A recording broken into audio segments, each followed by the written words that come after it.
Est-ce que tu es fatigué, bateau du désert? Moi aussi, je suis fatigué. Mais ne dis ceci à personne. Nous sommes presque arrivés, en tout cas.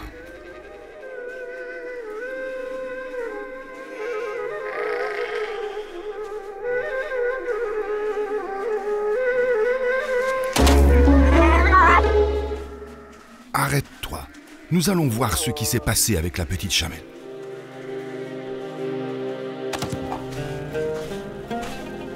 Que t'est-il arrivé? Oh, ne bouge pas ton pied. Je sais que c'est douloureux. Quand tu seras grande, ton instinct te montrera comment éviter les rochers, les épines et aussi tous les dangers du voyage. Le cactus était caché dans le sable. Parfois, la vie nous surprend par des épines non apparentes et tout un tas de méfaits cachés. C'est la dernière épine. Sois patiente. Ta grand-mère, la chamelle de notre prophète Salih alayhi salam, était un exemple pour sa patience et sa capacité à supporter la détresse. Elle souriait satisfaite dans les situations les plus difficiles et injustes. Veux-tu que je te raconte son histoire? Asseyez-vous, mes amis. Nous allons prendre un peu de repos en attendant que votre petite sœur guérisse.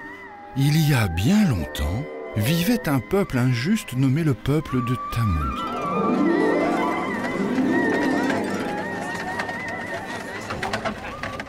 Ils étaient idolâtres. Ils taillaient les montagnes et les sculptaient pour y bâtir des palais luxueux. Allah a voulu alors leur envoyer un prophète. Il a donc choisi le plus pur et le plus noble d'entre eux. Son nom reflétait la réalité de son essence. Saleh, ainsi était son nom. La plupart du peuple de Tamoud ont rejeté Saleh et ne l'ont pas cru.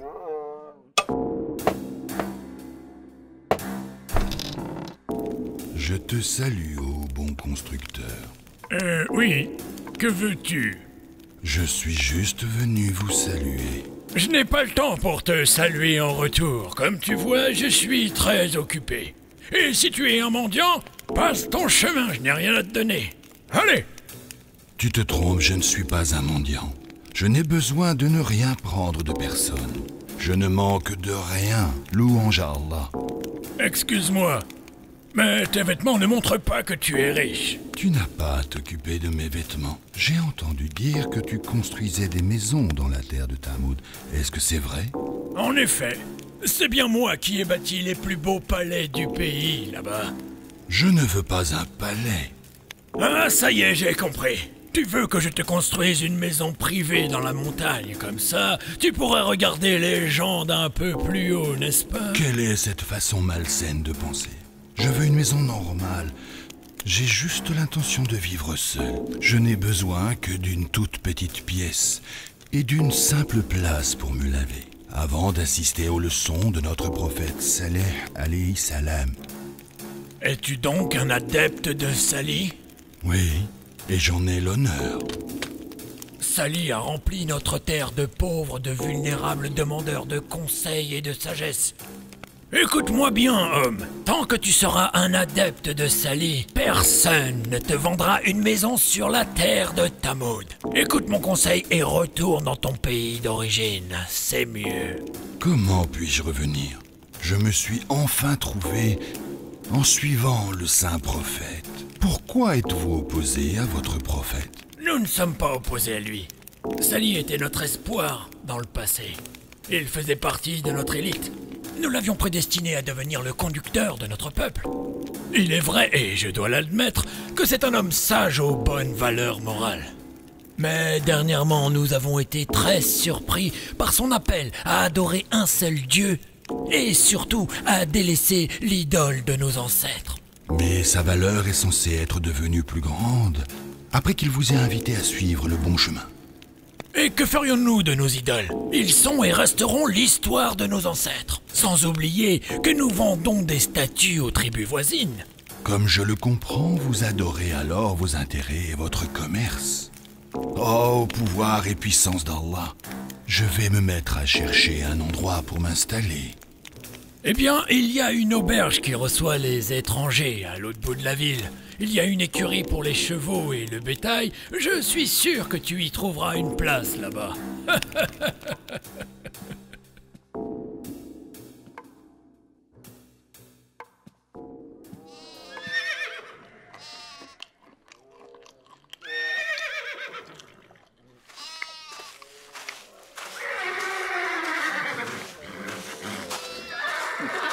Êtes-vous bien sûr, monsieur, que cet endroit vous convient?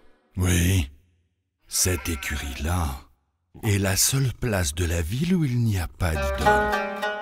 Je peux m'y reposer un peu avant d'aller à la rencontre de mon prophète Saleh le matin. Alors, monsieur, vous êtes un adepte du prophète Salih? Oui, mon fils. Moi aussi. Mais je cache ma foi. Les propriétaires de l'auberge où je travaille sont un groupe de brigands. C'est une vraie bande de voleurs et de voyous. Excusez-moi, monsieur. Les propriétaires sont arrivés. Il faut que je les serve rapidement, ou bien ils vont me faire beaucoup de mal. Allez, fais vite, mon garçon, je vais devoir te frapper avec mon gros bâton. Je veux encore de la boisson, serre-moi. Nous devons célébrer l'humiliation de Salih et démontrer son incapacité devant les gens. Ne l'oubliez pas que c'était mon idée. Oh Salih, si tu veux que l'on te croie, sors-nous une chamelle de cette montagne. Salih nous a regardés stupéfaits. Et je lui ai demandé pourquoi cette montagne-ci ne pourrait pas accoucher d'une chamelle.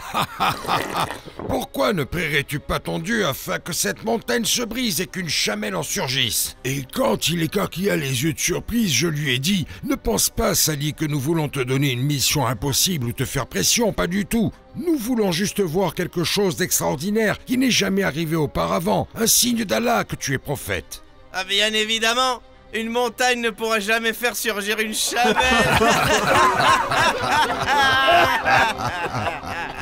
Et toi, l'ami, pourquoi n'irais-tu pas avec nous, hein? Je crains que vous ayez commis une erreur en faisant cette demande. Comment? Salih n'avait pas l'air embarrassé par cette demande, comme s'il était capable de la réaliser. Son embarras venait plus du fait que nous insultions son Dieu en demandant une preuve matérielle de sa capacité. Il avait l'air convaincu que s'il priait son Dieu, la montagne pourrait bien faire apparaître une chamelle.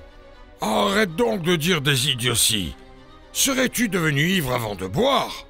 Servez du vin à votre ami afin qu'il revienne à son état normal.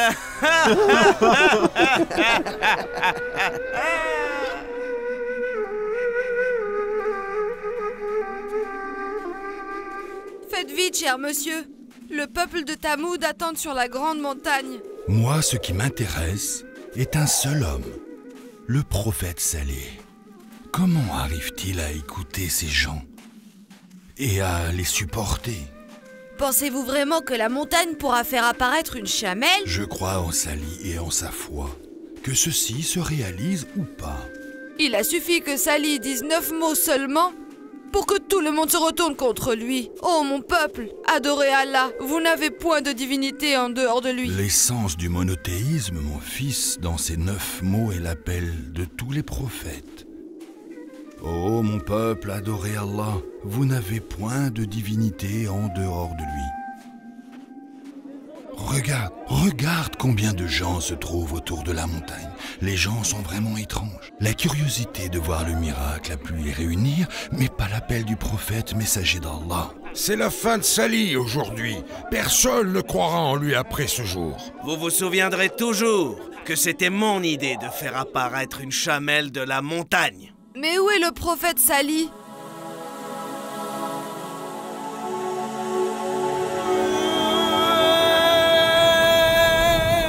Regarde, il y a quelque chose qui bouge là-haut sur la montagne.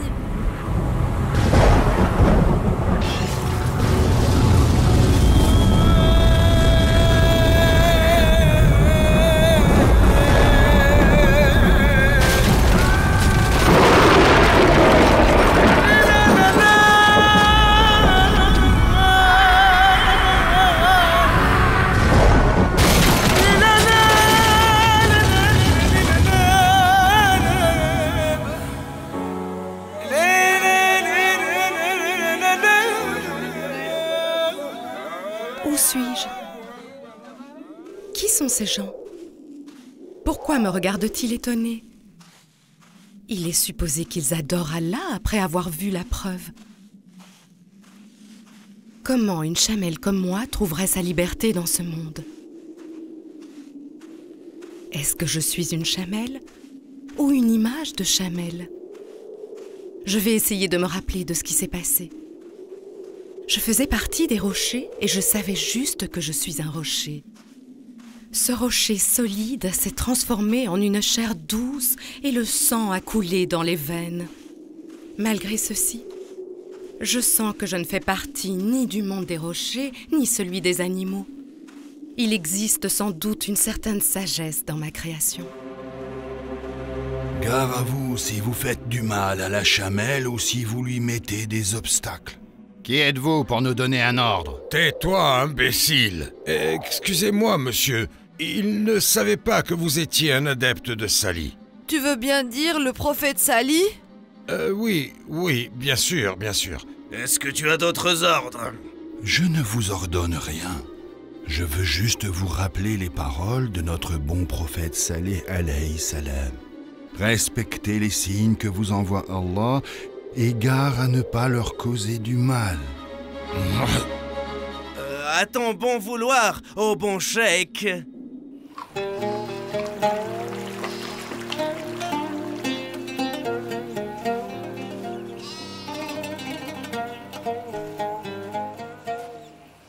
Ta naissance nous a surpris hier. Ma naissance était aussi une surprise pour moi. Et j'ai entendu dire que nous allons nous partager l'eau. Ce qui veut dire que toi, tu en boiras un jour, et nous, on boira le jour suivant. Quand ce sera ton tour de boire, tu nous donneras du lait. Mais comment est-ce qu'une chamelle naissante pourrait déjà donner du lait? Je ne suis pas une chamelle ordinaire. Je suis un signe de Dieu. Mais est-ce que tu penses que le lait d'une seule chamelle pourrait suffire pour nourrir tous ces gens?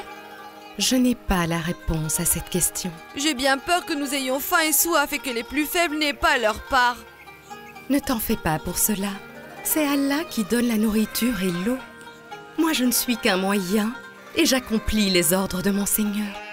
Comme tu es gentille et bonne. Excuse-moi, quel est ton nom? Certains me nomment la chamelle de Salih, et c'est un honneur. Mais je préfère que les gens m'appellent la chamelle d'Allah.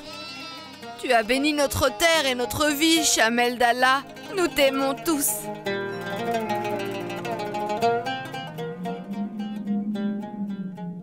Qu'est-ce que vous voulez? Nous sommes invités par le propriétaire de ce palais. Si votre but est de voler, je vous avertis. Nous avons tous des armes. Je t'ai dit que nous sommes invités. Le plus grand commerçant de statues nous a invités lui-même. Doucement, laissez-les passer. Bienvenue à vous. Entrez, tout le monde vous attend.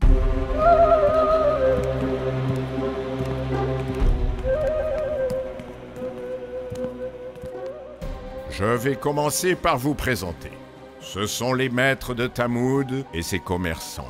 Les grands commerçants de vin et les grands commerçants d'esclaves, et moi-même, comme vous le savez, le plus grand commerçant de statues et d'idoles à Tamoud. Ces gens sont pour nous d'excellents amis. Ils reflètent l'opinion des gens importants, dont les paroles sont puissantes. Merci, monsieur. Dis-moi, pourquoi nous as-tu invités dans ton palais, hein? C'est une question très importante.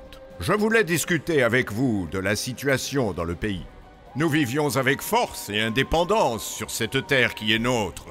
Mais soudain, il nous a fallu partager l'eau avec une chamelle. Un jour pour elle toute seule et l'autre jour pour nous tous. Que les seigneurs, les esclaves et les bêtes boivent tous ensemble pour ensuite céder la place à une seule chamelle, la laisser boire et rester assoiffés.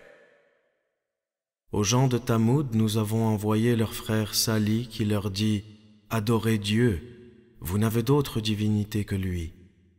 Votre Seigneur vous envoie une preuve irréfutable. Voici la chamelle de Dieu, elle est un signe pour vous. Laissez-la paître sur la terre de Dieu et ne lui faites aucun mal, sinon vous subirez un châtiment impitoyable. » Sadaqallahu al-azim. C'est de cette façon que ce peuple arrogant et ignorant a refusé la grâce de Dieu au lieu de s'en réjouir. Est-ce qu'elle a bien dormi, ma petite? Bien, je continue demain si Allah le veut. Louange à Allah, ton pied va bien. Faites attention, ne la réveillez pas. Nous dormirons ici ce soir et nous continuerons notre route demain matin. Oui, et je vous raconterai la suite de l'histoire de la chamelle de Salih.